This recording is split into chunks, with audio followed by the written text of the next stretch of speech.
Hello, comrades. Welcome to my YouTube channel. Beggar Anna, Beggar Man, Beggar Bhaiya. La la la la. Yes. அதிகமாக நான் வந்து okay இதை topic தான் அதிகமாக பேசிகிட்டு இருக்கேன். விஜய் பற்றி அதிகமாக பேசுகிறேன், டிவிகே பற்றி அதிகமாக பேசுகிறேன். எதனால நீங்கள் கேட்கலாம், ஏன்னா வந்து எனக்கு வந்து அவங்கள பற்றி அதிகமாக பேசும்பொழுது வியூஸ் அதிகமாக போகுது. எனக்கு எல்லா டாபிக்ஸும் பேச ஆசை தான்.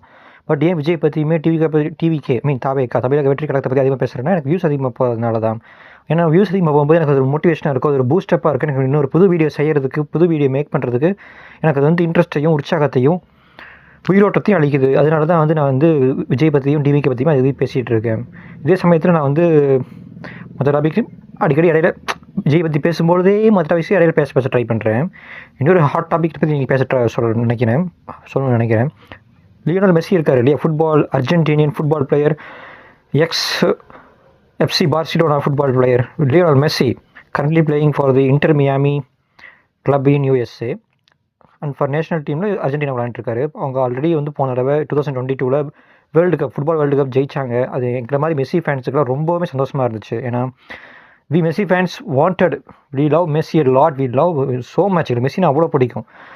அவர் ஃபுட்பால் வேர்ல்டு கப் ஜெயிச்சது, அர்ஜென்டினா வின் பண்ணது எங்களுக்கு ரொம்ப சந்தோஷமாக இருந்துச்சு. ஆஃப்டர் மரடோனா பீரியடுக்கு அப்புறம் அர்ஜென்டினா வந்து இந்த ஃபுட்பால் வேர்ல்டு கப் வின் பண்ணாங்க 2022 டிசம்பரில் கத்தாரில் நடந்துச்சு.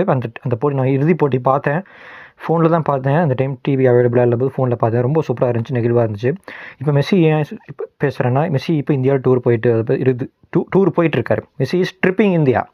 Messi came to Calcutta, Messi came to Bombay, met Sachin Tendulkar, met Shahrukh Khan in Calcutta and met many other ஜாம்பவான்ஸ், நிறைய பேர்த்து சந்திச்சார் மெஸ்ஸி. சுனில் சேத்ரி, குறிப்பாக இந்தியன் ஃபுட்பாலர் சுனில் சேத்ரியும் சந்திச்சார். ஹைதராபாத்துக்கு மெஸ்ஸி போனார். இப்படி இந்தியா டூர் ட்ரிப் போயிட்டுருக்காரு மெஸ்ஸி. நான் இது என்ன சொல்ல வரேன்னா, மெஸ்ஸிக்கு வந்து கல்கத்தாவில் ஒரு 70 அடி உயர சிலையை ஓப்பன் பண்ணியிருக்காங்க. உருவச்சிலையை 70 அடி உயரத்துக்கு மெஸ்ஸி ஹானர் பண்ணுற மாதிரி ஓப்பன் பண்ணியிருக்காங்க. அது ரொம்ப சந்தோஷமான விஷயம் தான். பட் அதே சமயத்தில் டிஸ்பைட் பீங் மெஸ்ஸி ஃபேன், நானே பெரிய மெஸ்ஸி ஃபேன் தான். மெஸ்ஸி கொடுக்குற இம்பார்ட்டன்ஸ் என்ன சொல்ல வரேன்னா, மெஸ்ஸி கொடுக்குற இம்பார்ட்டன்ஸ் அதே மாதிரி சுனில் சேத்ரிங்கிற ஃபுட்பால் பிளேயர்ஸ்க்கு கொடுக்கணும். ஏன்னா சுனில் சேத்ரி சரி இந்தியன் ஃபுட்பாலர், இப்போ அவர் ரிட்டையர் ஆகிட்டார். ரொம்ப வருஷம் விளையாண்டு பிடிச்சி இந்தியாவுக்காக ரொம்ப வருஷம் விளையாண்டு இந்தியா ஃபுட்பாலில் அடுத்த கட்டத்துக்கு இந்தியாவை கொண்டுட்டு போனது யாருன்னு கேட்டிங்கன்னா சுனில் சேத்ரி தான். சுனில் சேத்ரி வந்து இந்தியா வந்து டாப் 100 லிஸ்ட்டுக்குள்ளே, வேர்ல்டு லெவலில் டாப் 100 லிஸ்ட்டுக்கு சுனில் சேத்ரி வந்து இந்தியன் ஃபுட்பால் டீமை கொண்டு வந்தார்.